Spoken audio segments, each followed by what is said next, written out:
من الشیطان الرجیم بسم اللہ الرحمن الرحیم الحمدللہ رب العالمین والصلاة والسلام علی اشرف الخلائق اجمعین سید الاولین والآخرین امام المرسلین و خاتم النبیین سیدنا و مولانا و شفیعنا و حبیبنا و حبیب الہ العالمین وعلی اہل بیتہ الطیبین الطاہرین الہداۃ المہدیین و اصحابہ الاجمعین الصلاۃ والسلام علیک یا سیدی یا رسول اللہ وعلی آلک و صحبک یا سیدی یا حبیب اللہ الصلاۃ والسلام علیک یا سیدی یا رسول اللہ وعلی آلک و صحبک یا سیدی یا حبیب اللہ السلام علیکم یا سیدۃ النساء العالمین یا فاطمۃ الزہرا السلام علیکم یا علی مولا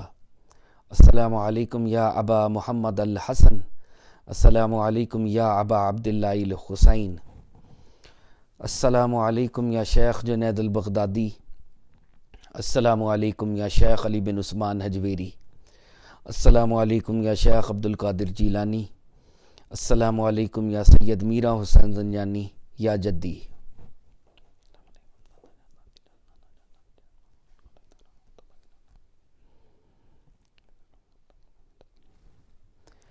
برِ صغیر میں اولیاء اللہ کے امام، ہم سب ادنا لوگوں کے ٹیچر، ہادی اور مرشد حضرت سید علی بن عثمان حجویری المعروف داتا گنج بخش رحمۃ اللہ علیہ نے کشف المحجوب لکھی۔ کتاب کے آغاز میں حضور داتا صاحب فرماتے ہیں، میں نے بارگاہ رب العزت میں استخارہ کیا۔ فرماتے ہیں استخارے کا مطلب ہے اللہ تعالیٰ سے خیر طلب کرنا۔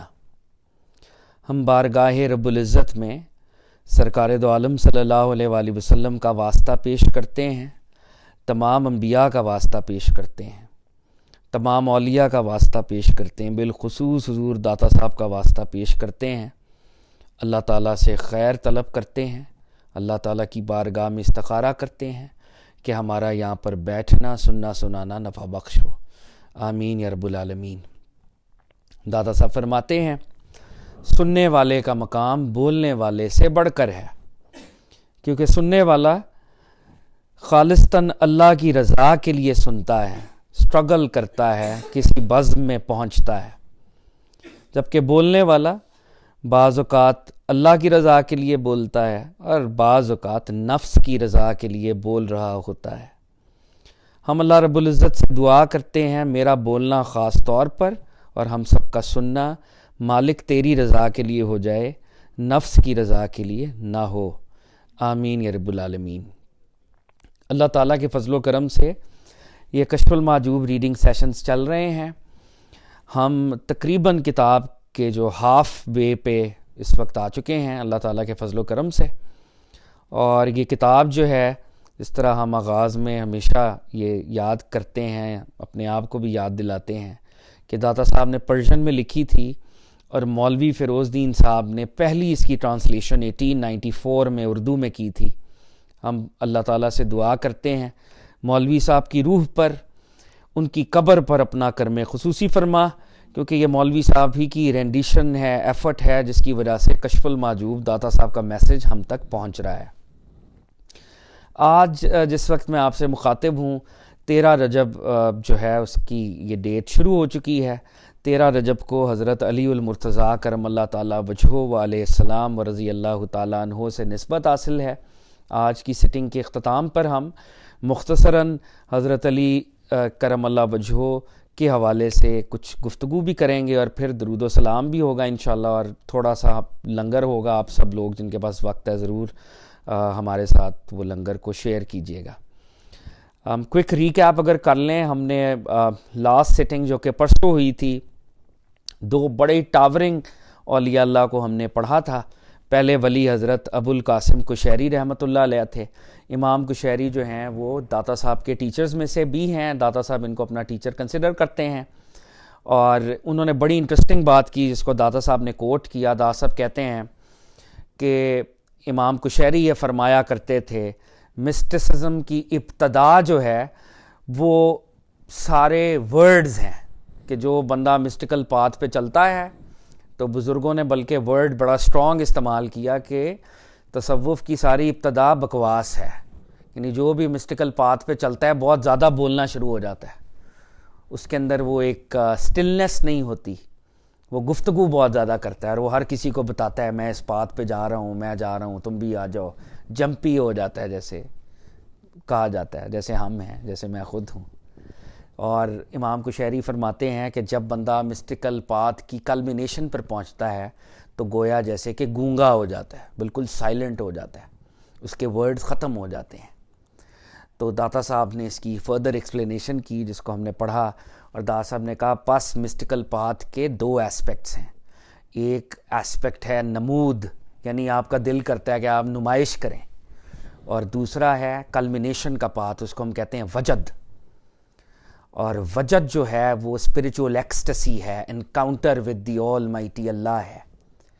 تو بگنر ہمیشہ نمود و نمائش میں پھنسا رہتا ہے, اور جو عالم وجد میں پہنچتا ہے, جو وجد کے سٹیشن پر پہنچتا ہے, وہ اس مقام پر چلا جاتا ہے کہ ورڈز اس سے لے لیے جاتے ہیں, پھر وہ اس قابل نہیں ہوتا, کیونکہ وجد کے میدان میں وجد کو بیان کرنا امپاسبل ہے. اور داتا صاحب نے فردر جو ہمیں اگزامپل دی جو کہ بڑی خوبصورت تھی. داتا صاحب نے کہا کہ اگر پروفٹس کی اگزامپل لیں تو in relation to prophet Muhammad صلی اللہ علیہ وسلم, every prophet is a beginner in relation to prophet صلی اللہ علیہ وسلم. اور پروفٹ صلی اللہ علیہ وسلم جو ہیں وہ پرفیکشن, امبوڈیمنٹ آف پرفیکشن ہے. تو حضرت موسیٰ علیہ السلام ان ریلیشن ٹو پروفٹ صلی اللہ علیہ وسلم بگنر تھے, ان ریلیشن ٹو پروفٹ صلی اللہ علیہ وسلم, not in relation to us. In relation to us تو وہ بہت بلند مرتبہ رفت ہے ان کے پاس. تو وہ رب تعالیٰ کو یہ کہتے تھے میں نے تیرا دیدار کرنا ہے, میں نے تیرا دیدار کرنا ہے, دیدار کرنا ہے. ان کے اندر وہ ڈیزائر تھی, وہ ورڈز تھے. اور پروفٹ صلی اللہ علیہ وسلم چپ رہا کرتے تھے, وہ بولتے نہیں تھے. تو پروفٹ صلی اللہ علیہ وسلم کو دیدار ملا, اور جب دیدار ملا تو پروفٹ صلی اللہ علیہ وسلم نے کہا کہ الہ العالمین میں تجھے پریز نہیں کر سکتا, تو وہی ہے جو کہ تو ہے. تو پروفٹ صلی اللہ علیہ وسلم کا مقام جو ہے وہ کلمینیشن اور پرفیکشن کا مقام ہے, تو وہاں پر سائلنس ہے. اور ریلیٹیولی اسپیکنگ پروفٹ موسیس کے مقام پر گفتگو تھی, ورڈز تھے. اسی طرح اپنے درجے میں جو بھی بگنر ہوتا ہے وہ بہت ورڈز میں ہوتا ہے ہماری طرح, میری طرح, اور جو کلمینیشن میں ہوتا ہے وہ ورڈز میں نہیں ہوتا بلکہ وہ حال میں ہوتا ہے, اسپریچول سٹیٹس میں ہوتا ہے, اور وہ ورڈز کی مصیبت سے چھوٹ جاتا ہے. تو یہ امام کشیری رحمۃ اللہ علیہ کی کانورزیشن تھی. دوسرے بزرگ حضرت ابو العباس احمد بن محمد الاشکانی رحمۃ اللہ علیہ, جناب اشکانی کے بارے میں داتا صاحب نے کہا کہ ان کے ورڈز بڑے مغلق ہوتے تھے. مغلق کہتے ہیں کمپلیکیٹڈ کو. تو عام آدمی ان کے کمپلیکیٹڈ ورڈز سے غلط میننگ کو ڈرائیو کرتے تھے, وہ کیا کچھ رہے ہوتے تھے اور اس کا میننگ کچھ ہوتا تھا. تو داتا صاحب نے کہا کہ ان بزرگوں کے بارے میں وہی فائدہ اٹھائے گا ان سے جو خود مسٹیکل امام ہے. جو خود مسٹیکل امام نہیں ہے اس کو پرابلم ہوگی, وہ ان کے ٹیکسٹ سے غلط میننگز کو ڈرائیو کرے گا. تو ایک اسپریچول سٹیشن ہے فنا. فنا کے اوپر ہم نے لاسٹ ٹائم خاصی کانورزیشن, اور میں نے آپ لوگ جو آئے تھے ان کو یاد ہے, اور جو نہیں آئے تھے ان کے لیے کہ میں نے خوب بور کیا تھا, لمبی چوڑی کانورزیشن تھی, فنا پہ کر دی تھی. فنا ایک فلوسافیکل کانسیپٹ بھی ہے, مسٹیکل کانسیپٹ بھی ہے, صوفیہ اس کو خاص طور پر استعمال کرتے ہیں. لیکن فنا فزیکل انائلیشن آف باڈی نہیں ہے. کچھ غلط جو سوڈو صوفیز تھے انہوں نے سمجھا کہ فنا فزیکل انائلیشن آف ہیومن باڈی ہے. جس طرح سے حسین ابن منصور نے قربانی دی, تو ہمیں بھی اللہ کے ساتھ اگر یونین میں جانا ہے تو ہماری باڈی کو فزیکل لیول کی کوئی انائلیشن درکار ہے, تو وہ فنا جو ہے ہمیں رب کے ساتھ جوڑتی ہے. تو یہ بزرگ بھی فنا کی بات کرتے تھے کہ میرا سٹیشن فنا ہے اور فنا بڑی امپورٹنٹ ہے. تو داتا صاحب نے ہمیں اصل میں فنا کا مطلب یہاں پر بتایا پہلی دفعہ, آگے بھی بتائیں گے. وہ داتا صاحب کے ہاں جنرلی فنا کے 2 مطلب ہیں. فنا کا ایک مطلب یہ ہے کہ بندہ اپنی ایٹریبیوٹس کی نیگیٹیوٹی کو ٹیم کرے, ختم کرے. وجود رہے گا مگر وجود سے جڑی جو نفس کی نیگیٹیوٹی ہے اس کو ٹیم کیا جائے. تو وہ جو ٹیم بندہ کرتا ہے تو وہ اس کی حالت فنا ہے. اور نمبر 2, بندہ اپنی ول کو, اپنے اختیار کو, اپنی فری ول سے گیو اپ کر دے. اپنی ول کو اپنی فری ول سے گیو اپ کر دے تاکہ will of God, will with capital W, وہ حاصل ہو سکے. جب بندہ اپنے اختیار کو گیو اپ کرتا ہے, رب کا اختیار انسانی وجود میں سے ظاہر ہوتا ہے, رب تعالیٰ جو اس سے چاہ رہے ہیں, تو وہ فنا ہے اصل میں. تو فنا کے یہ 2 مطلب ہیں. ایک, آپ اپنی ایٹریبیوٹس کی نیگیٹیوٹی کو ٹیم کریں گے, نفس کو ٹیم کریں گے, فزیکل وجود رہے گا. اور دوسرا, آپ اپنی ول کو, اپنے اختیار کو گیو اپ کریں گے, رب تعالیٰ کے اختیار کے پیچھے بھاگیں گے تاکہ جو اللہ آپ کے بارے میں چاہ رہے ہیں اس کو اڈاپٹ کیا جائے. اور داس صاحب نے کہا بزرگ فنا کی بات کر رہے ہیں یہ بزرگ حضرت اشکانی رحمۃ اللہ علیہ. تو اس فنا کا مطلب کیا ہے؟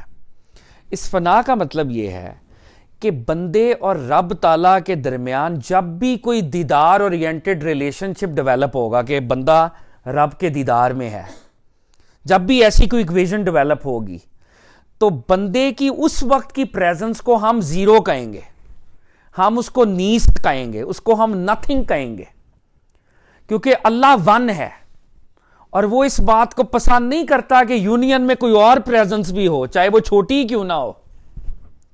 خدا کے ساتھ جب بھی کوئی پریزنس ہوگی تو گاڈ ون, اور ہم کیا ہوں گے؟ ہم نیست ہوں گے. ہماری جو بھی سٹیٹ ہوگی ہم اس کو ورڈز میں زیرو کہیں گے, اس کو عدم کہیں گے, اس کو نتھنگنیس کہیں گے, اس کو نیست کہیں گے. اس وقت ہم ورڈ کے لیول پہ ہست ہیں, زندہ ہیں, لیکن حقیقت میں ہم مرے ہوئے. گاڈ کے ساتھ جب ہم نیست ہو جاتے ہیں تو اصل میں ہم زندہ ہو جاتے ہیں, کہنے کو ہم نیست ہوئے ہیں. تو دادا صاحب نے کہا کہ فنا کا مطلب یہ ہے کہ بندے کو دیدار الہی ہو.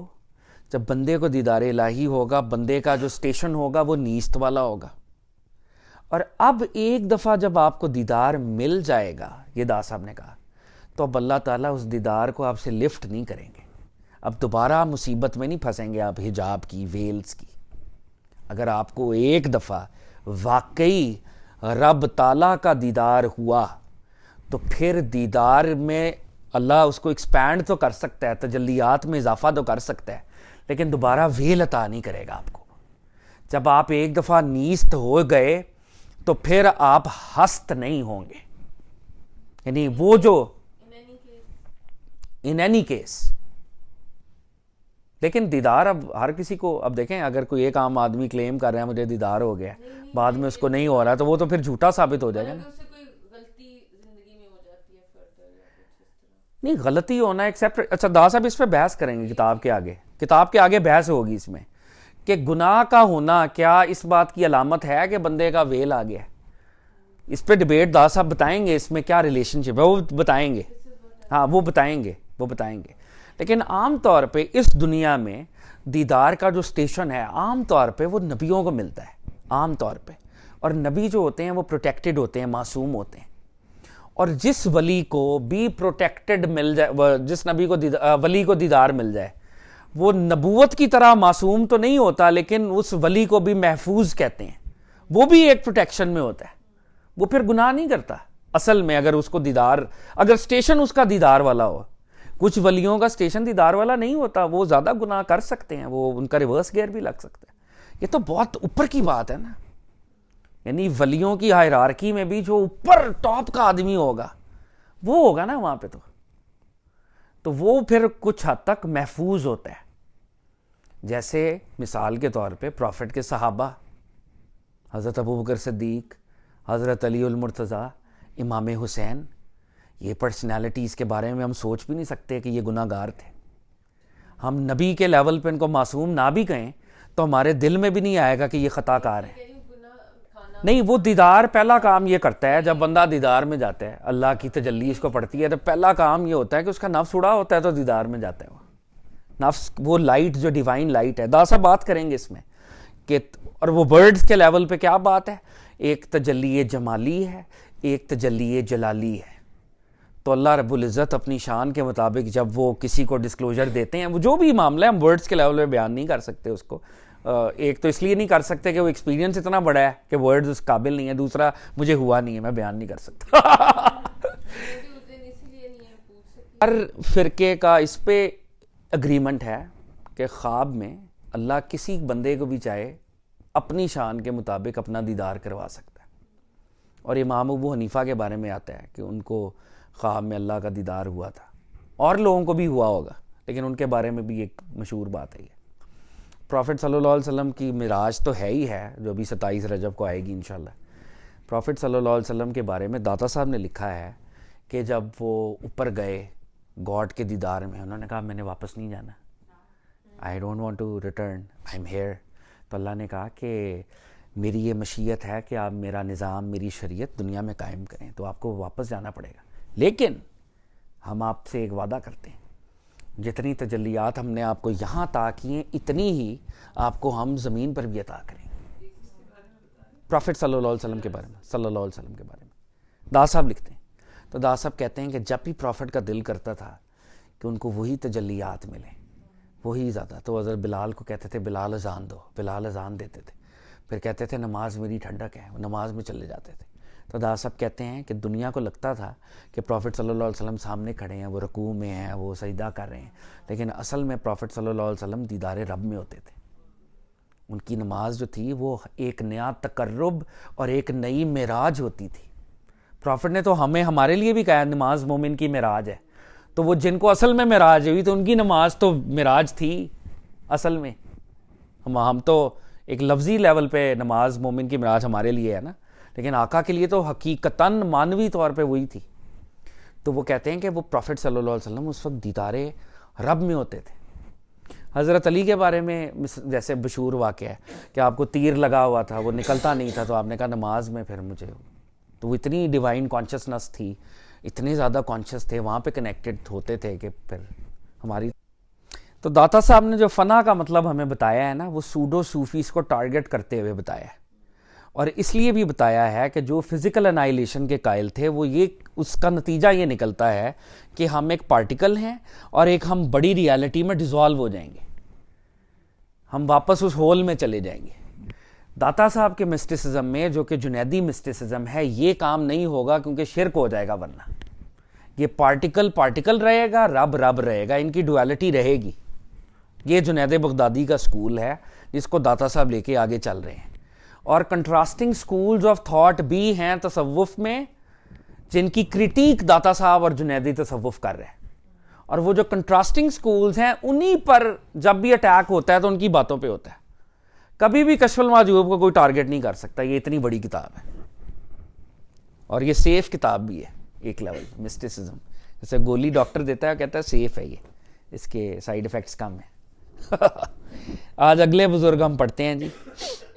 یہ جو سلسلہ ہم پڑھ رہے ہیں یہ متاخرین ہیں اولیاء اللہ، اور یہ وہ سارے اولیاء اللہ ہیں جن سے یا تو داتا صاحب ملے ہوئے ہیں، اور اکثر کو داتا صاحب اپنا ٹیچر کہہ رہے ہیں. ابو الختلی رحمۃ اللہ علیہ تو ٹیچر ہیں ہی ہیں، ان کو بھی داتا صاحب اپنا ٹیچر کہہ رہے ہیں کہ ان سے میں نے یہ بات سیکھی تھی، ان سے میں نے یہ بات سیکھی تھی. اور داتا صاحب اتنے کیوٹ ہیں کہ اگر جیسے ہم بھی اسٹوڈنٹ ہوتے ہیں تو کئی دفعہ ٹیچر بات کر رہا ہوتا ہے، ہم کہتے ہیں یہ بات تو ہمیں آتی ہے، تو داتا صاحب اپنے پرسنل ایکسپیرینسز شیئر کرتے ہیں کہ میں بات کر رہا تھا اور میرے ٹیچر کو لگا کہ مجھے لگا کہ یہ ٹیچر کو نہیں پتا جو میرے ساتھ ہو رہا ہے. تو اس طرح کے واقعات ہی سو اپ فرنٹ.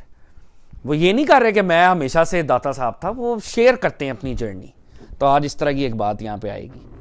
بزرگوں کا نام ہے جی حضرت ابو القاسم بن علی بن عبداللہ گرگانی رحمۃ اللہ علیہ. داتا صاحب فرماتے ہیں متاخرین میں سے ایک، زمانے کے کتب اور اپنے زمانے میں یکتا. حضرت ابو القاسم بن علی عبداللہ گرگانی رحمۃ اللہ علیہ یعنی بعد میں آنے والوں میں سے ایک ہیں. زمانے کے کتب یعنی پول ہیں، یہ ایک اسپریچول ہائرارکی کا ایک عہدہ بھی ہوتا ہے، بہت اونچا عہدہ ہوتا ہے یہ. اور اپنے زمانے میں یکتا،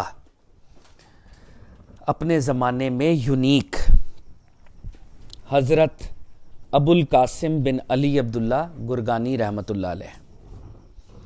اللہ آپ سے راضی ہو اور آپ کو بھی راضی کرے. اور ہمیں اور سب مسلمانوں کو آپ کی بقا سے نفع بخشے۔ تو دا صاحب اپنے ان ٹیچر کے لیے دعا کر رہے ہیں کہ اللہ آپ سے راضی ہو اور آپ کو راضی بھی کرے، یعنی ان کی رضا بھی مانگ رہے ہیں کہ اللہ بھی ان کو راضی کرے، وہ بھی اللہ سے راضی ہوں، اور آپ کی بقا سے امت کو نفع بخشے، یعنی آپ کے پیغام سے امت کو پروفٹ ملے، امت جو ہے فائدہ اٹھائے۔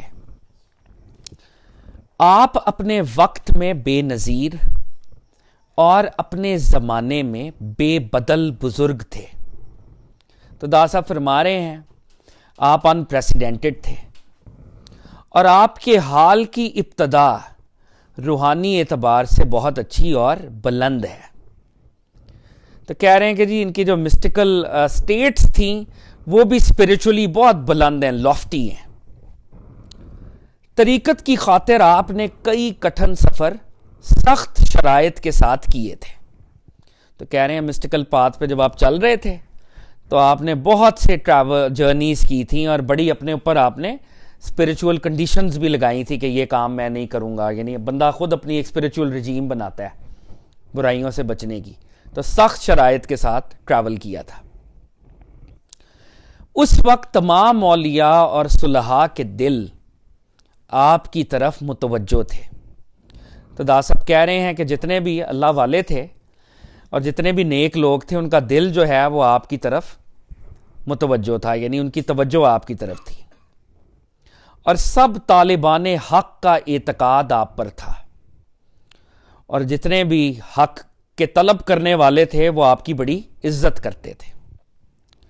آپ مریدوں کی الجھنیں دور کرنے کے لیے ایک ظاہر نشان اور تمام اقسام علوم کے عالم تھے۔ تو دا صاحب فرماتے ہیں کہ بگنرز کو جو اسپریچول الجھنیں ہوتی تھیں ان کو بھی آپ دور کرتے تھے، اور جتنے بھی علوم تھے اسلام کے اس کے بھی بہت بڑے اسکالر تھے۔ آپ کے مریدوں میں سے ہر ایک زمانے کا سردار ہوا ہے، اور آپ کے بعد آپ کے خلفاء قوم کے پیشوا ہوں گے انشاءاللہ تعالی۔ تو حضرت گرگانی کا ایک پورا وہ سکیچ دے رہے ہیں ان کی پائٹی کا، ان کے اسپریچول سٹیشن کا، اور داتا حضور نے بڑی عمدہ بات کی ہے کہ آپ کے جو سٹوڈنٹس ہیں وہ ہر زمانے کے لیڈر ہیں۔ حضرت گرگانی اتنے بڑے ہیں کہ ان کے سٹوڈنٹس جو ہیں وہ سردار ہیں، اور آپ کے جو خلفاء ہیں، خلفاء پرنسپل سٹوڈنٹس ہوتے ہیں، وہ بہت بڑے لیڈرز ہوں گے۔ اور ساتھ دا صاحب کہہ رہے ہیں انشاءاللہ تعالی، یعنی حضرت گرگانی سے داتا صاحب کو اتنی محبت ہے اور ان پر اتنا ان کا بلیف ہے ان کی اسپریچول ٹریننگ میں کہ وہ یہ پریڈکٹ کر رہے ہیں کہ ان کا ہر سٹوڈنٹ سردار بنے گا، اور ان کے خلفاء تو بہت بڑے اسپریچول ٹیچرز بنیں گے، گرینڈ صوفی ماسٹرز بنیں گے۔ اور دا صاحب دعا بھی دے رہے ہیں انشاءاللہ تعالی، یعنی اللہ کے فضل سے ایسا ہوگا انشاءاللہ۔ دا صاحب فرماتے ہیں غرض ہے کہ آپ لسان الوقت اور مستجاب الدعا تھے۔ لسان الوقت، وقت کی زبان، اور وقت ایک اسپریچول سٹیشن بھی ہے، اس کی بات بھی ہم کریں گے، لیکن اگر ہم اس کو ابھی دیکھ لیں ایسے ہی، یعنی جو دعا آپ کرتے تھے وہ دعا قبول ہوتی تھی، ٹھیک ہے، جو بھی دعا آپ کرتے تھے وہ قبول ہوتی تھی، جو فرماتے تھے وہی ہو جاتا تھا، جیسا بولتے تھے ویسا ہو جاتا تھا۔ اور یہ مطلب بڑی بات ہے۔ پروفٹ صلی اللہ علیہ وسلم نے حضرت عمر کے بارے میں بھی کہا کہ حق عمر کی زبان سے گفتگو کرتا ہے۔ تو یہ اللہ والے ہوتے ہیں جن کی زبانوں سے جو جملہ نکلتا ہے اللہ تعالیٰ اس کو قبول کرتے ہیں، اور وہ ویسا ہی ہو جاتا ہے، تقدیر کے ساتھ وہ جڑے ہوتے ہیں ان کی زبانیں۔ تو کہہ رہے ہیں جو فرماتے تھے وہی ہو جاتا تھا۔ چنانچہ حضرت ابو علی ابو الفضل بن محمد الفارندی بقا اللہ کہہ رہے ہیں کہ یہ بزرگ حضرت فارندی اللہ ان کو باقی رکھے، انہوں نے تمام مخلوق سے اعراض کر کے اپنا حصہ اس بزرگ کے حق میں چھوڑ دیا تھا، اور اللہ تعالیٰ نے ان کو اس سردار کی زبان حال کی برکت سے سردار بنا دیا ہے۔ تو ایک اور بزرگ ہیں حضرت فارندی، یہ داتا صاحب کے دور کے بزرگ ہیں۔ صاحب کہہ رہے ہیں کہ حضرت فارندی نے سارے ٹیچرز سے منہ موڑ لیا تھا. حضرت فارندی حضرت گرگانی کے پاس آئے اور حضرت گرگانی کی دعا سے وہ بہت بڑے گرینڈ صوفی ماسٹر بن گئے. یعنی ابھی حضرت گرگانی کا انہوں نے کہا ہے نا کہ جو وہ کہتے تھے وہ ہو جاتا تھا, تو پھر انہوں نے اگزامپل دی کہ حضرت فارندی لیڈر بن گئے کس کی وجہ سے؟ گرگانی کی وجہ سے, ان کی دعا کی وجہ سے, ان کی زبان کی وجہ سے. اللہ تعالیٰ نے ان کو ان کی وجہ سے سردار بنا دیا. تو یہ داتا صاحب نے ایک ایگزامپل بھی دی ہے. اب داتا صاحب اپنا واقعہ شیئر کر رہے ہیں اور میں قربان داتا صاحب کے اوپر. داتا صاحب کبھی اپنا تذکرہ ایک ہائر پیڈسٹل پہ نہیں کرتے. آگے بھی کتاب کے اندر وہ جو غلطیاں ان سے ہوئیں, جو ان سے ایک سٹوڈنٹ کو جو بیتتی ہے, وہ ایز اٹ از بیان کرتے ہیں, ایز اٹ از. اور یہ ایک بڑے ٹیچر کی بات ہے اور یہ بڑے ظرف کی بات ہے. ورنہ ہم اپنے پاسٹ کو ہمیشہ بیری کر کے ہم کہتے ہیں کہ جی ہم سے بڑا, ہم تو بچپن سے ہی نیک تھے, ٹھیک ہے, ہم نے تو کبھی کوئی غلطی کی نہیں. Data Sahib is not like this. تو داتا صاحب کہتے ہیں ایک دن میں حضرت گرگانی کے سامنے بیٹھا ہوا تھا. اب گرگانی ان سے سینئر ہیں, ٹیچر ہیں, کہہ رہے ہیں میں ان کے سامنے بیٹھا ہوا تھا, اپنے احوال اور مشاہدات آپ کی خدمت میں عرض کر رہا تھا کہ میرے ساتھ کیا اسپریچول سٹیٹس بیت رہی ہیں مجھ پہ, کیا مشاہدات ہیں. تو وہ میں بتا رہا تھا کہ سر یہ ہوا, یہ ہوا, یہ ہوا. اور داتا صاحب کہہ رہے ہیں میری نیت کیا تھی؟ تاکہ آپ کے ذریعے کھوٹے کھرے کی پرکھ ہو جائے. کھوٹا یعنی سچا ایکسپیرینس کون سا ہے, کھرا ایکسپیرینس کون سا ہے سچا, اور کھوٹا برا یعنی جو ناقص ہے. کھرا کامل, کھوٹا ناقص, تاکہ بزرگ بتائیں یہ تمہاری سٹیٹ ٹھیک ہے, یہ غلط ہے, یہ تو مجھے ایک ہیلپ ہو جائے. تو داتا صاحب کہہ رہے ہیں میں اپنے احوال اور مشاہدات آپ کی خدمت میں عرض کر رہا تھا تاکہ آپ کے ذریعے کھوٹے کھرے کی پرکھ ہو جائے. اور کیونکہ آپ وقت کے بہترین نقاد اور کھرا کرنے والے ہیں. نقاد ویسے تو کریٹیک کرنے والے کو کہتے ہیں, یعنی جو ایویلویٹ کرتا ہے چیزوں کو. تو کہہ رہے ہیں کہ آپ بہت بڑے ایویلویٹر ہیں اور آپ کھرا کرنے والے ہیں. اگر میرے اندر کھوٹ ہوگا تو مجھے کھرا کر دیں گے. تو یہ اس سوچ کے ساتھ میں اپنا سارا تجربہ آپ کو بتا رہا تھا. آپ رحمت اللہ علیہ ان باتوں کو بڑی حرمت کے ساتھ سن رہے تھے. حرمت یعنی عزت. اور کیا ہو رہا ہوگا, داتا صاحب بتا رہے ہیں اور وہ بزرگ جو ہیں بے ساختہ کہہ رہے ہیں واہ یہ بھی ہوا تمہارے ساتھ, اللہ اکبر.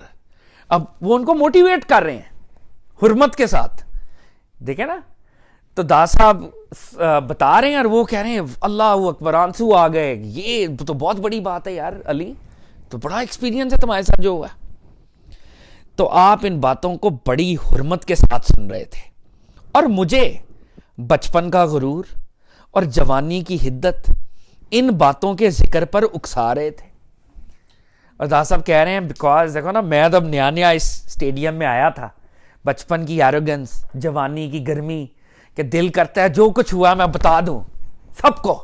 مجھے یہ خواب بھی آیا, میں اس سے بھی ملا, میری یہ بھی زیارت ہوئی, میں سب کچھ بتا دوں بزرگوں کو. اچھا پھر دل میں کیا خیال آیا, مجھے بچپن کا غرور, جوانی کی حدت ان باتوں کے ذکر پر اکسا رہی تھی کہ شاید حضرت شیخ کو ابتدا میں اس کوچے سے گزر ہی نہیں ہوا کہ آپ میرے حق میں اتنی عاجزی اور انکساری ظاہر فرما رہے ہیں. کہہ رہے ہیں کہ دل میں آ رہا تھا کہ ان کو میں سارا بتا دوں اور پھر حضرت گرگانی کو شاید یہ ایکسپیرینس ہوئے نہیں کبھی, تو ان کو کیا, تو میری وجہ سے شاید ان کی بھی تھوڑی ہیلپ ہو جائے. اب دادا صاحب خود اپنے آپ کو ایک لیول پہ کریٹیسائز کر رہے ہیں نا. اور بچہ اگر یہ سمجھے کہ ان کو پتہ ہی نہیں, اور جب ہم چھوٹے تھے تو پیرنٹس کو ایسے ہی سمجھتے تھے, اب خیر ابھی بھی ایسا ہو جاتا ہوگا, تو پیرنٹس پھر کہتے ہیں ہم آپ کی پیرنٹس ہیں, ہم بھی اسی راہ سے گزرے ہیں. ایسا ہی ہوتا ہے میرا خیال ہے. تو وہ دادا صاحب کہہ رہے ہیں کہ میں نے کہا کہ میرے حق میں بڑی عاجزی کر رہے ہیں, ہیوملٹی سے سن رہے ہیں, واہ واہ بھی کر رہے ہیں, انکسار کے ساتھ بات سن رہے ہیں. اور مجھے یہ خیال آیا کہ حضرت تو شاید اس گلی سے کبھی گزرے ہی نہیں جو میرے ساتھ معاملہ ہوا ہے. حضرت نے میرے باطن میں یہ خیال دیکھ کر فرمایا, اب یہ میرے داتا صاحب کہہ رہے ہیں میرے اندر یہ چل رہا ہے. تو بزرگ نے میرا ایکس رے کر لیا نا کہ یہ سوچ رہے ہو تم, حضرت نے میرے باطن میں یہ خیال دیکھ کر فرمایا، اے دوست جان لے میری یہ عاجزی نہ تیرے لیے ہے اور نہ تیرے حال کے لیے. یہ جو میں بڑی عاجزی کے ساتھ بڑی ہیوملٹی کے ساتھ سن رہا ہوں نا، یہ نہ میں تمہاری وجہ سے سن رہا ہوں اور نہ تمہارے واقعات جو تم سنا رہے ہو اس کی وجہ سے. کیوں؟ میرے لیے اصول کا تبدیل کرنا محال ہے. کہہ رہے ہیں میرے کچھ پرنسپلز ہیں اور میں اپنے پرنسپلز کو کبھی چینج نہیں کرتا. آڈینس کوئی بھی ہو، میرا کیا پرنسپل ہے کہ میں اٹینٹو لسنر ہوں. میرا پرنسپل ہے کہ میں پرنسپل کو چینج نہیں کرتا. اصول کا تبدیل کرنا محال ہے. I don't change my principle. Ali Hujwiri کی جگہ کچھ اور بھی ہوتا، میں تب بھی اس طرح ہی سنتا عزت کے ساتھ. اور پھر انہوں نے کہا یہ گڑگڑاہٹ میں احوال کے تبدیل کرنے والے مریدوں کو آداب صحبت سکھانے کی خاطر کرتا ہوں، اور یہ سب طالبان حق کے لیے عام ہے، نہ خاص تیرے لیے. تو انہوں نے کہا یہ جو میں گڑ گڑا کے تمہاری باتیں سن رہا ہوں کہ تمہیں اللہ کے ساتھ یہ معاملہ ہوا، یہ واقعات ہوئے سارے، یہ میں ہر مرید کے ساتھ ایسی کرتا ہوں. یہ میری صحبت کا ایٹیکٹ ہے کہ جو بھی میری کمپنی میں آتا ہے اسٹوڈنٹ، میں اس سے ایسی بیہیو کرتا ہوں. ایک طرح کا میں اس کے لیے کیٹلسٹ اور موٹیویٹر بن جاتا ہوں کہ بڑی بات ہے تمہارے ساتھ یہ ہو رہا ہے، اللہ تمہیں اور برکت دے. اور یہ میں مریدوں کو آداب صحبت سکھانے کی خاطر کرتا ہوں کہ بگنر بھی سیکھ لیں کہ کل کو وہ ٹیچر بنے تو کیسے بیہیو کریں اپنے اسٹوڈنٹس کے ساتھ. اور یہ میں سب کے لیے کرتا ہوں. علی اجویری صرف تیرے لیے نہیں کر رہا. یہ نہ سمجھنا کہ میرے پاس کوئی بڑا اسٹوڈنٹ نہیں آیا کبھی. جب میں نے یہ بات سنی تو میں حیران رہ گیا. تا صاحب نے توبہ کی اس خیال سے جو حضرت گرگانی کے بارے میں کیا تھا، اور آپ نے مجھے دیکھ کر فرمایا، اے بیٹا، آدمی کو طریقت میں اس سے زیادہ تعلق نہیں ہوتا کہ جب پیر کسی کو طریقت سے وابستہ کرتے ہیں تو اسے طریقت کے حاصل کرنے کا غرور پیچھے دھکیل دیتا ہے. اچھا، حضرت گرگانی اب داتا صاحب کو فردر ایک ایڈوائس دے رہے ہیں. اے بیٹا، آدمی کو طریقت میں اس سے زیادہ تعلق نہیں ہوتا کہ جب پیر کسی کو طریقت سے وابستہ کرتے ہیں تو اسے طریقت کے حاصل کرنے کا غرور پیچھے دھکیل دیتا ہے. تو بزرگ کہہ رہے ہیں کہ بیٹا مسٹیسزم پتہ ہے کتنی ہے. ایک بندے نے ایک پیر کو پیر پکڑا کہ یہ میرا پیر ہے، اور ساتھ کیا خیال کیا، میں تو مسٹیکل پاتھ پہ چل نکلا ہوں. لیکن جیسے ہی یہ غرور آئے گا نا کہ میں تو مسٹیکل پاتھ کا ٹریولر بن گیا ہوں، تو یہ ایروگنس فوری طور پر اس کو مسٹیسزم سے باہر کر دے گی. ایک عام آدمی یہ سمجھتا ہے کہ میں نے بیعت کر لی کسی ٹیچر کی تو میں مسٹک بن گیا یا میں مسٹیسزم کے راستے پر چل پڑا. بزرگ کیا کہہ رہے ہیں کہ جیسے ہی مسٹیسزم کا غرور آتا ہے کہ I am on the path، تو اللہ تعالیٰ فوری طور پہ مسٹیسزم کے پاتھ سے پیچھے دھکیل دیتے ہیں، فارغ کر دیتے ہیں آپ کو. بندہ سمجھ رہا ہوتا ہے وہ مسٹیکل پاتھ میں داخل ہو گیا ہے کیونکہ اس نے بیعت کر لی ہے. وہ کہہ رہے ہیں بیعت کے ساتھ آنے والی ایروگنس بندے کو فوری طور پہ بیعت سے معزول کر دیتی ہے. بندے کو نہیں پتہ چلتا، بندے کو نہیں نا. یہی تو ابھی یہی تو بات کرنے لگے ہیں بزرگ. وہ اسی میں رہتا ہے کہ میں تو چل پڑا ہوں. تو بزرگوں نے دادا صاحب کو نصیحت کی کہ تم نے اگر کسی کو اپنا ٹیچر پکڑ لیا ہے تو ٹیچر کی موجودگی میں یہ نہ سمجھنا کہ تم مسٹک بن گئے ہو یا تم مسٹیکل پاتھ پر بڑے آگے نکل گئے ہو. یہ نہیں سمجھنا. بیٹا، آدمی کو طریقت میں اس سے زیادہ تعلق نہیں، صرف اتنا ہی تعلق رہ جاتا ہے کہ میں کسی کا مرید ہوں. آدمی کو طریقت میں اس سے زیادہ تعلق نہیں ہوتا کہ جب پیر کسی کو طریقت سے وابستہ کرتے ہیں تو بندے کو طریقت کے حاصل کرنے کا غرور پیچھے دھکیل دیتا ہے، اور جب اسے طریقت سے معزول کر دیتے ہیں تو وہ اپنے غرور کے بیان کرنے میں بھی بند ہو جاتا ہے. وہ کہہ رہے ہیں کہ پہلی سٹیٹ کیا ہے؟ پہلی سٹیٹ یہ ہے کہ میرا ایک ٹیچر ہے، میں مسٹک ہوں. جیسے یہ کہا میں مسٹک ہوں, میں مسٹیکل پاتھ پہ ہوں, ایروگنس نے پیچھے دھکیل دیا. اور اس کی دوسری سٹیج کیا ہوگی؟ دوسری سٹیج یہ ہوگی کہ اس کو ٹوٹلی معزول کر دیں گے, سسپینڈ کر دیں گے. اور جب سسپینڈ کر دیں گے تو وہ اس قابل بھی نہیں رہے گا کہ وہ کسی کو کہے کہ میں کسی کا مرید ہوں. دو طرح سے ایروگنس بندے کو تباہ کرے گی. سٹیج نمبر 1 میں کیسے تباہ کرے گی؟ میں مسٹیکل پاتھ پہ ہوں, مسٹیسزم سے باہر ہو گیا. پھر دوسرے لیول پہ کیا ہوگا؟ دوسرے لیول پہ یہ ہوگا کہ یہ کہنے, پنجابی میں یہ کہنے جوگا بھی نہیں رہے گا کہ میں مسٹیکل پاتھ پہ تھا. وہ جملہ بھی اللہ کھینچ لیں گے, یہ بھی نہیں کہہ سکے گا کسی کو. تو جب اسے طریقت سے معزول کر دیا جائے گا تو وہ اپنے غرور کے بیان کرنے میں بھی بند ہو جاتا ہے. غرور کہ میں صوفی تھا, وہ یہ بھی نہیں کہہ سکتا میں صوفی ہوں. اب یہ بزرگوں نے ان کو ایک پورا ایک وہ, اور یہ داتا صاحب کو کیا ایڈوائس دے رہے ہیں؟ ہمیں دے رہے ہیں. داتا صاحب تو کاملوں میں سے ہیں. داتا صاحب تو ہمبلی ویسی شیئر کر رہے ہیں. شاید انہوں نے مجھے اس کو پڑھ کے لگ رہا ہے کہ شاید معاملہ اتنا گمبھیر نہیں تھا جتنا داتا صاحب نے اپنے آپ کو یہاں پہ ولن بنایا ہوا ہے کہ میں نے یہ سوچا, میں نے یہ سوچا. یہ داتا صاحب ہمارے لیے کر رہے ہیں کہ ہم یہ سوچتے ہیں کہ ہمارا اسپرچول ٹیچر فارغ ہے یا ہمارا عام ٹیچر ہی فارغ ہے, اس کو کیا پتا. تو داتا صاحب اب اس کو فردر آگے لے کے جا رہے ہیں, کامنٹ کر رہے ہیں کہ یہ جو بندہ ہے جس کو اللہ نے اور صوفی ماسٹر نے معزول کر دیا ہے, اس کو صوفی پاتھ سے نکال دیا ہے, اس بندے کا غیر اللہ کی نفی کرنا اور ذات حق کا ثابت کرنا. تصوف میں کیا ہے کہ اللہ کے غیر کو ہم نگیٹ کرتے ہیں اور اللہ کو ہم افرم کرتے ہیں. اب یہ جو 2 نمبر سوڈو صوفی ہے, یہ جب اللہ کی غیر کو نگیٹ کرتا ہے اور اللہ کو افرم کرتا ہے, تو داتا صاحب کہہ رہے ہیں اس کا غیر اللہ کی نفی کرنا اور ذات حق کا ثابت کرنا, بلکہ اپنا عدم اور اپنا وجود, اپنا عدم یعنی اپنی نتھنگنس اور اپنا وجود اپنی ایگزسٹنس, یہ دونوں زو میں باطل ہوتے ہیں. یہ سب جھوٹ ہو جاتا ہے اس کے لیے. Are we all on the same page or no? جی بالکل. کل والی فنا کی ڈیبیٹ کو ہم ذہن میں رکھتے ہوئے, فنا کی ڈیبیٹ میں ہمارا نیست ہو جانا, اس کو عدم بھی کہتے ہیں. جب ہم اللہ سے کنیکٹڈ ہیں تو ہمارا وہ جو اسٹیٹ ہے وہ ہماری عدم ہے. جب ہم اللہ سے دور ہیں تو ہم وجود رکھتے ہیں. ٹھیک ہے. داتا صاحب کہہ رہے ہیں یہ جو سوڈو صوفی ہے, یہ 2 کام ہی ہم کر رہے ہیں نا. ہم غیر اللہ کی نفی کر رہے ہیں اور اللہ کو افرم کر رہے ہیں. جب ہم غیر اللہ کی نفی کرتے ہیں اور اللہ کو افرم کرتے ہیں تو ہمیں عدم ملتا ہے, نتھنگنس, جو کہ ایک ڈیزائرڈ اسٹیٹ ہے. ٹھیک ہے. اور اگر ہم غیر اللہ کی نفی نہ کریں اور اللہ کی افرمیشن بھی نہ کریں تو پھر اس کا مطلب ہے کہ ابھی ہم ایگزسٹنس کے ویل میں پھنسے ہوئے ہیں, وجود کے پردے میں پھنسے ہوئے ہیں. ٹھیک ہے.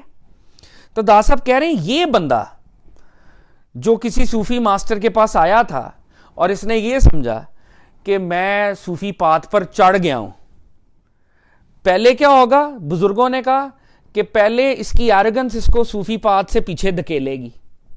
دوسری سٹیج میں کیا ہوگا کہ یہ بھی نہیں کہہ سکے گا کہ میں صوفی ہوں. اب داتا صاحب اس پہ اگلا کامنٹ کر رہے ہیں کہ یہ بندہ جب اینٹائی گاڈ کو نگیٹ کرے گا اور گاڈ کو افرم کرے گا, یعنی عدم اور وجود کی ڈسکشن کے اندر گھسے گا, تو اس کا یہ سارا کچھ زوم ہوگا, یہ فیک ہوگا, یہ جھوٹ ہوگا, یہ اپنی ذات میں ہی پھنسا ہوا ہوگا. یہ خدا کی افرمیشن اور غیر اللہ کی نگیشن نہیں کر رہا ہوگا, یہ اپنی ذات اور اپنے غرور کو ہی ثابت کرنے کی کوشش کر رہا ہوگا. پس اس بندے کا غیر اللہ کی نفی کرنا, ذات حق کا ثابت کرنا, بلکہ اپنا عدم اور وجود دونوں زوم باطل ہوتے ہیں. یہ فیک ہے, یہ جھوٹ ہے. ٹھیک ہے. اور آدمی زوم باطل کی قید سے کبھی نہیں چھوٹتا. زوم باطل ایروگنس کو بھی کہتے ہیں, ایک ایسی ایروگنس جس کے پیچھے کوئی فاؤنڈیشن نہ ہو, بیس لیس. ہم جب ایروگنٹ ہوتے ہیں فار نو ریزن, اس کو ہم زوم باطل کہتے ہیں. ایسا غرور جس کے پیچھے کوئی ایٹریبیوٹ نہ ہو, ایک تو غرور وہ ہے نا ہمارے پاس کوئی ایٹریبیوٹ ہے تو ہم مغرور ہیں, اور زوم باطل وہ ہے جب ہمارے پلے کچھ نہیں ہے اور ہم غرور میں ہیں, تو یہ زوم باطل ہے. تو اس بندے کے پاس مسٹیکل ریالٹی تو ہے نہیں, لیکن زوم باطل ہے کہ میں مسٹک ہوں. تو دا صاحب کہہ رہے ہیں اس بندے کا غیر اللہ کی نفی کرنا, ذات حق کا ثابت کرنا, اپنا عدم اور اپنا وجود, یہ ساری ڈسکشنز دے آر بیس لیس, اس کا کوئی فائدہ نہیں ہے. اور زوم باطل کی قید سے بندہ کبھی نہیں چھوٹتا. ونس آپ کو یہ بیماری لگ جائے کہ آپ ایروگنٹ ہو جائیں فار نو ریزن, تو بندہ ایروگنس کی بیماری سے کبھی چھوٹتا نہیں ہے. تا صاحب یہ کہہ رہے ہیں. تو پھر اب بندے کو کرنا کیا چاہیے؟ تا صاحب کہہ رہے ہیں بندے کو چاہیے کہ عبودیت کی درگاہ کو لازم پکڑ لے. عبودیت سرنڈر, سبمیشن, اللہ کا بندہ بن جائے, عبد.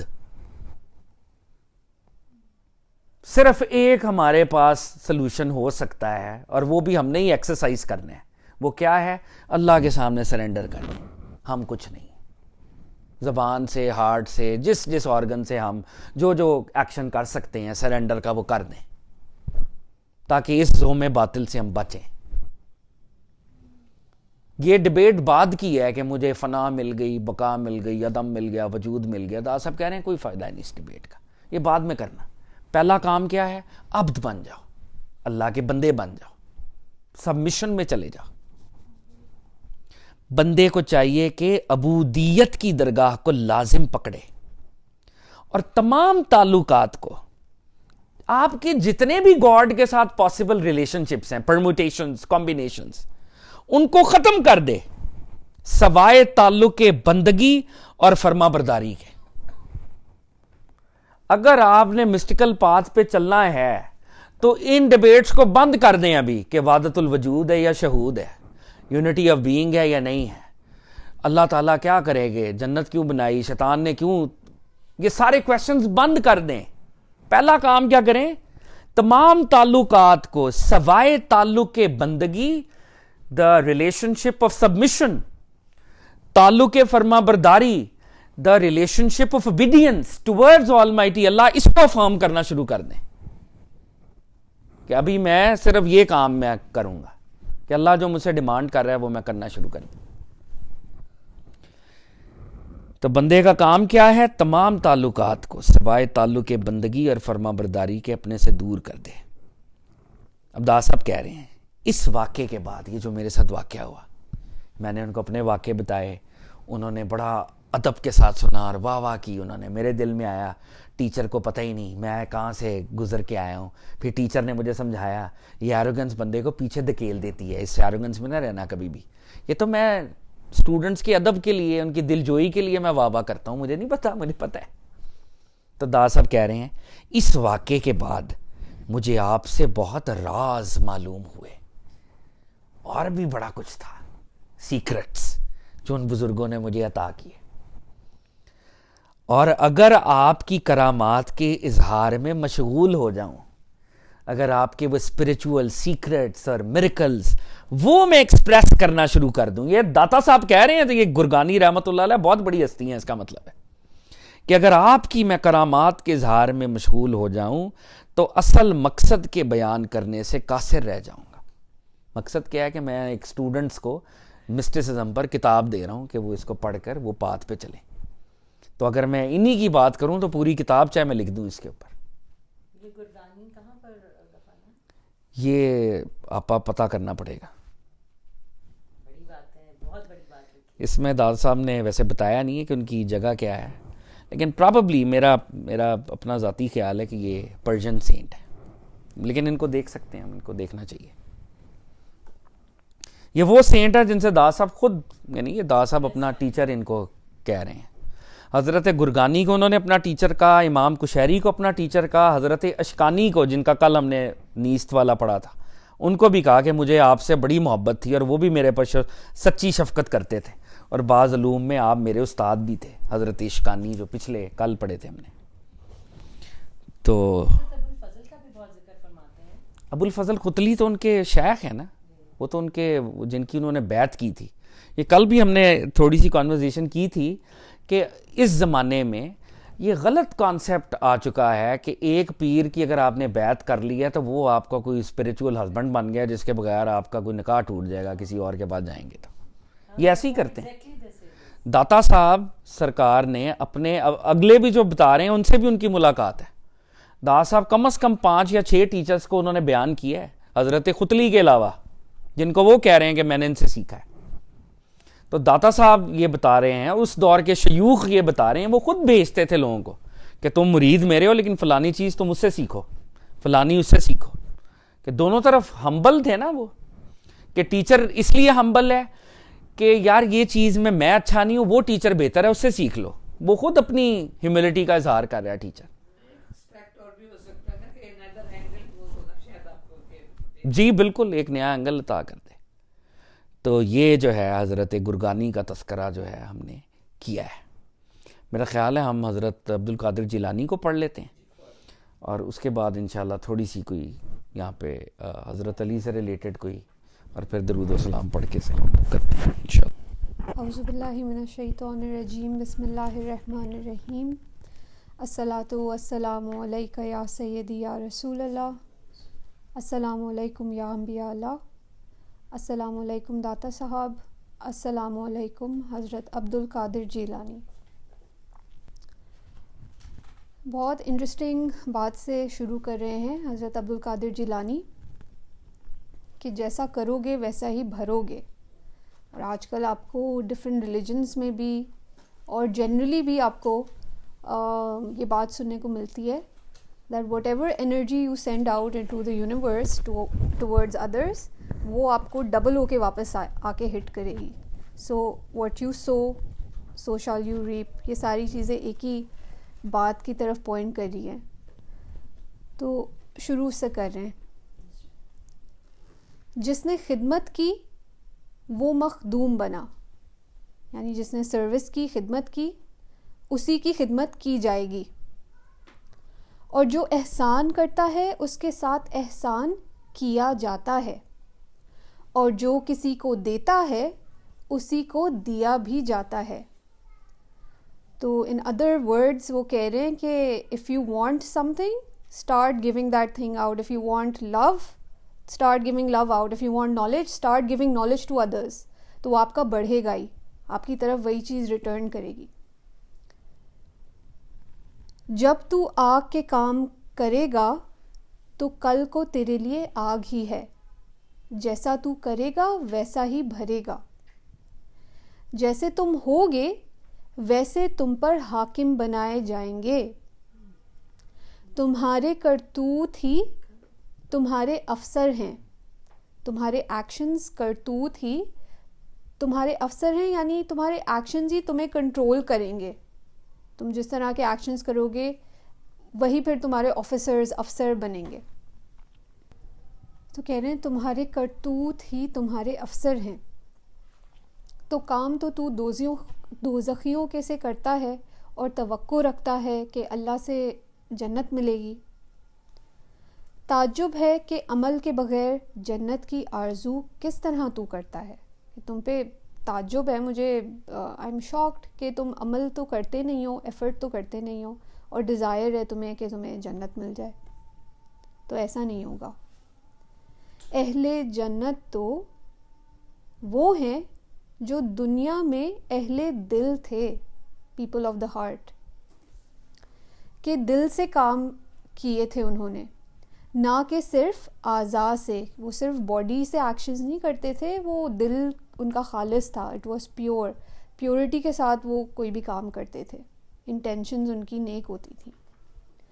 قلب کی موافقت کے بغیر عمل کیا کام دے سکتا ہے.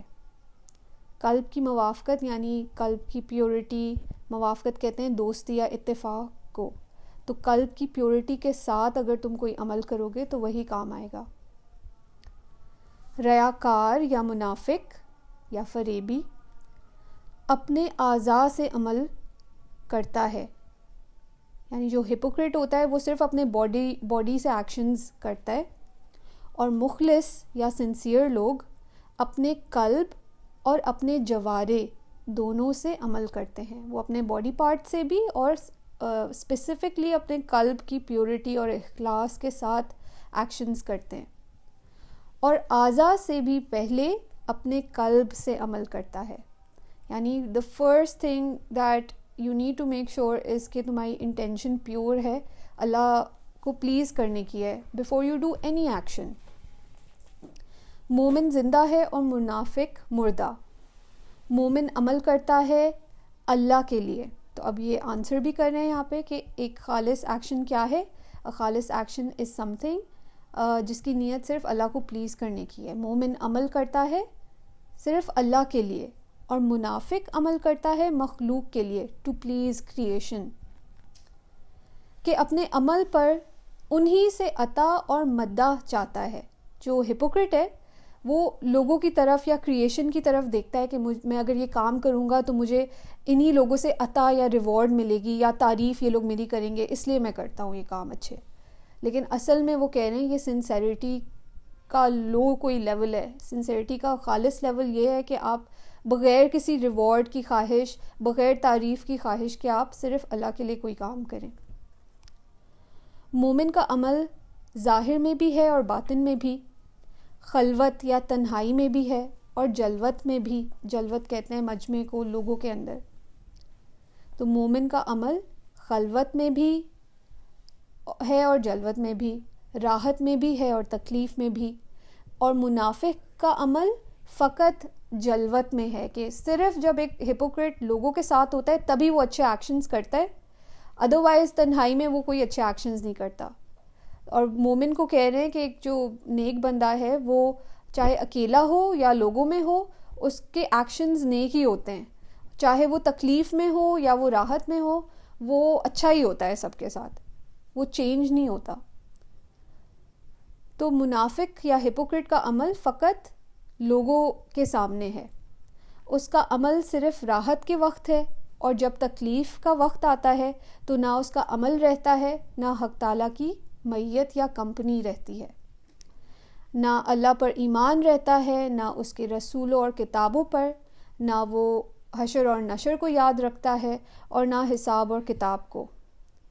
اس کا مسلمان ہونا صرف اس لیے ہے کہ دنیا میں اس کا سر اور مال محفوظ رہے، اس لیے نہیں ہے کہ آخرت میں اس آگ سے محفوظ رہے جو حق تعالیٰ کا عذاب ہے.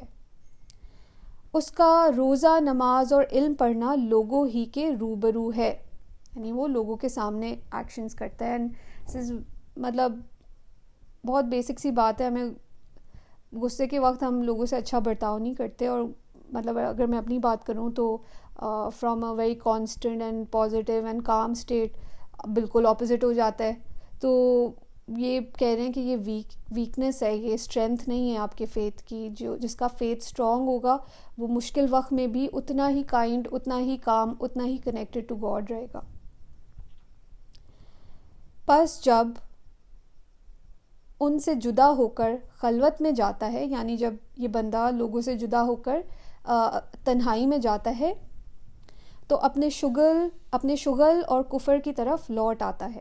تو لوگوں کے سامنے منافق، ہپوکریٹ اچھی چیزیں کرتا ہے، اپنے آپ کو اچھا پریزنٹ کرتا ہے کہ میں تو بڑا نیک ہوں، اور جب اکیلے میں جاتا ہے تو وہی بیڈ تھاٹس، وہی نیگیٹیوٹی اس کے پاس واپس آ جاتی ہے. یا اللہ، ہم تیری پناہ چاہتے ہیں اس حالت سے، اور تجھ سے سوال کرتے ہیں اخلاص کا دنیا میں بھی اور آخرت میں بھی. آمین. اے صاحب زادے، اعمال میں اخلاص اختیار کر کہ اپنے ایکشنز میں سنسیریٹی اختیار کرنے کی کوشش کرو، اور اپنے عمل سے لو نیز اس پر خلق یا خالق سے اس کا معاوضہ چاہنے کی نظر اٹھا لو. تو کہہ رہے ہیں کہ جو بھی ایکشن کرو اس میں یہ نہ سوچو کہ تمہیں یا تو کریشن سے یا فار دیٹ میٹر کریٹر یا اللہ تعالیٰ سے بھی کوئی ریوارڈ ملے، اس کی ڈیزائر نہ کرو. بس اچھا ایکشن کرو کیونکہ اللہ کو پلیز کرنا ہے، that's it, regardless of whether you will get good in return اور not. That should not be your concern. عمل کر خاص اللہ کے لیے، نہ کہ اس کی نعمتوں کے لیے. ان لوگوں میں سے بن جو اس کی ذات کے طالب ہیں، یعنی اللہ کی ذات کے طالب ہیں. تو بھی اس کی ذات کا طالب بنا رہ یہاں تک کہ وہ تجھ کو عطا فرمائے. پس جب وہ تجھ کو اپنی ذات عطا فرما دے گا تو دنیا اور آخرت دونوں جگہ تجھ کو جنت مل جائے گی، کہ دنیا میں اس کا قرب ملے گا اور آخرت میں اس کا دیدار ملے گا اور وہ جزا جس کا وعدہ کیا ہے۔ یہ ایک بیع ہے یا ضمانت ہے کہ جو خریدار بنے گا اسی تک پہنچانے کا خدا ضامن ہے یا ذمہ دار ہے، کہ اللہ نے یہ کہا ہے کہ I will give you good if اگر تم اخلاص کے ساتھ کام کرو گے تو I am going to be ذمہ دار، I will give you the good that you deserve۔